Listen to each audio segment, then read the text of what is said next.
2012, oui, c'est ça. 2012, effectivement. Ouais. Non, 2002. Non, non, 2002. 2002. 2002. Ouais. Et c'est quelque chose que je ne comprends pas. Aujourd'hui, tant d'années ont passé, Chirac fait dire par Villepin qu'il a besoin d'être aidé. Parce que qu'a fait Jospin arrivé à Matignon? Jospin a bloqué les fonds spéciaux. Donc il y avait moins d'argent. Donc les caisses noires. Voilà. Ouais. La caisse noire était moins alimentée. Ouais. Les chefs d'État africains continuent à financer Jacques Chirac, mais il a demandé à ce que Laurent Gbagbo l'aide. Et Laurent Gbagbo l'a déclaré, n'a fait que confirmer ce que j'ai dit. Ouais. Il a donné 3 millions de dollars. Ah, bon. Mais par contre, ce que je n'explique pas, tu demandes de l'aide à quelqu'un et ensuite tu fais tout pour le contrer. Pour le contrer. Et il est évident que la rébellion de Guillaume Soro au pouvoir légitime de Laurent Gbagbo n'a pas pu se faire sans l'aide de la France. Ah ouais. Ah oui. Ah oui. C'est ça que je n'explique pas. la rébellion de Guillaume Soro a été financée par la Oui. France. Jacques Chirac était très lié à Blaise Compaoré. Oui. Blaise Compaoré était l'agent de transmission de la France vis-à-vis de Guillaume Soro. Et la rébellion a été, si vous voulez, soutenue par la France. Ça, je l'ai vécu. Ouais. Je l'ai vécu. Et c'est la raison pour laquelle, lorsqu'il y a eu les accords de Marcoussis, vous savez, les fameux accords de Marcoussis, Oui. j'ai personnellement, et j'espère qu'il va m'entendre, Eugène Alou était directeur du protocole de Laurent Gbagbo.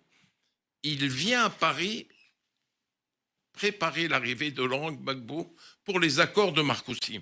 Or, je savais, moi, que les accords de Marcoussis, ça allait être l'enterrement, si vous voulez, politique de Laurent Gbagbo. On allait lui enlever la couronne du pouvoir. J'ai dit moi-même à Eugène Alou, j'ai dit Eugène, appelle Laurent en langue, dis-lui de ne pas venir aux accords de Marcoussis. Dis-lui de ne pas venir parce qu'ils vont le désosser. Laurent n'a pas voulu m'écouter. Il est venu et vous savez ce qui s'est passé à Marcoussis. Évidemment. Et là, Villepin a été ignoble avec Laurent Gbagbo. Il lui a même dit à un moment donné, je vais te tordre le bras.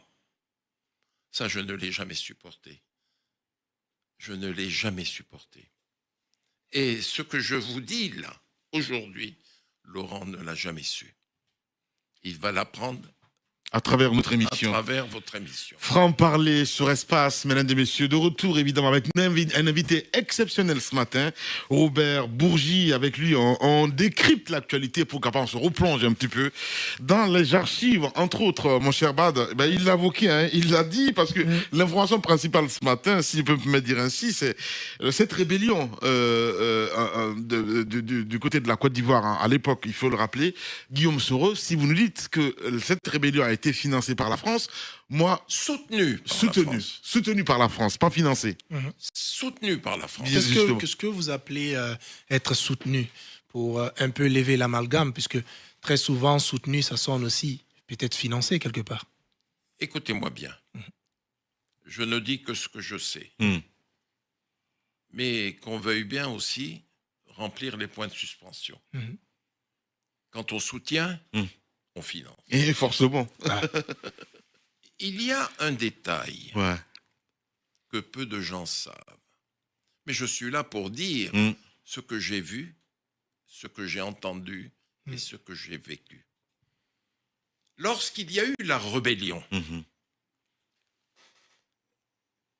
Guillaume Soro et ses,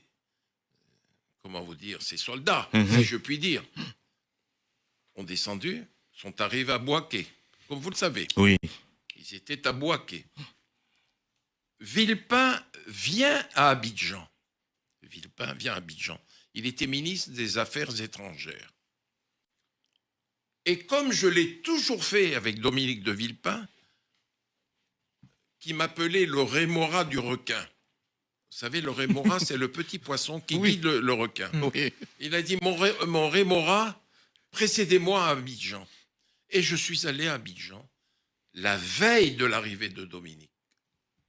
Je dîne avec Simone, Laurent, et derrière moi, il y avait l'homme, comment vous dire, le bras armé de Simone, le capitaine Seka. Ouais.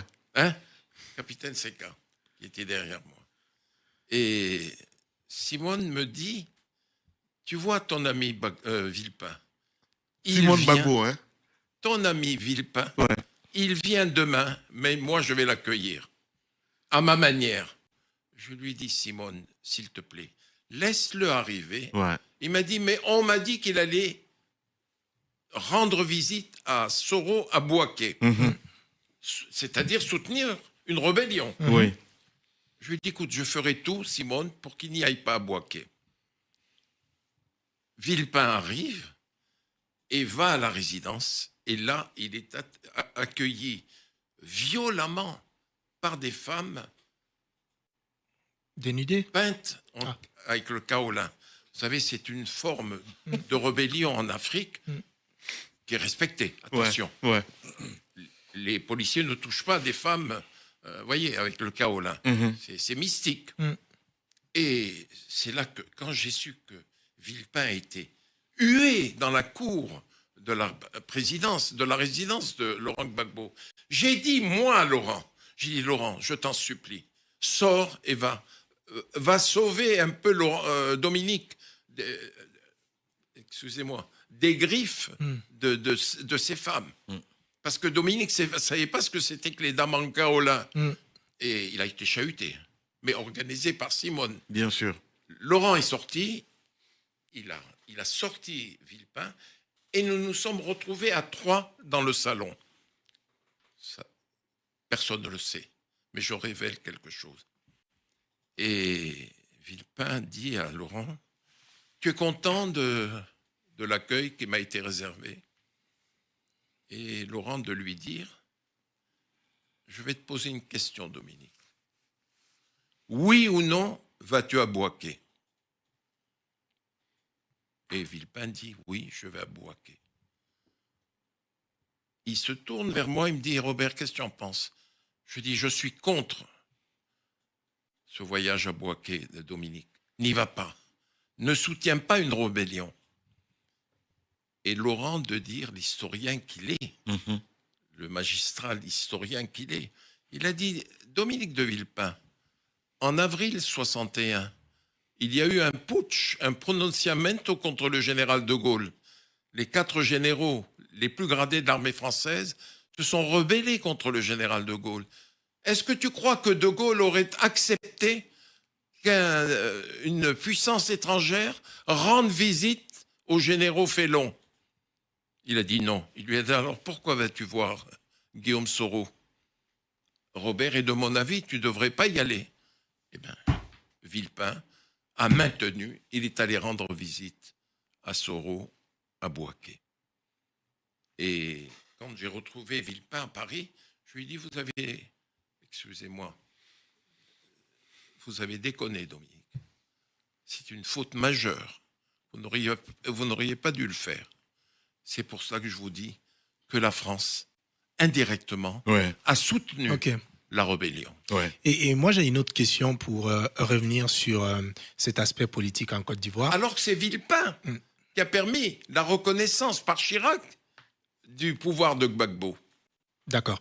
Pour revenir sur l'actualité politique en Côte d'Ivoire, vous nous avez un peu décrit ce qui est possible de se passer si, disons, Ouattara retire des élections de la liste électorale les différents candidats, notamment Tidjane Thiam et Gbagbo et Guillaume Soro. Mais que se passerait-il s'ils reviennent dans la liste? Est-ce qu'ils pourront vraiment tenir tête à Alassane Ouattara, selon vous? J'ai dit dans une de mes interviews, je souhaiterais que le président Ouattara soit candidat pour un 4e mandat. Je l'ai dit, ça a choqué les gens. Mais vous vous souvenez, Lamine? Oui. Je l'ai dit, je souhaite qu'il soit candidat, mais à condition que les autres soient sur la ligne de départ. Ouais. Mais que le meilleur gagne. Ouais.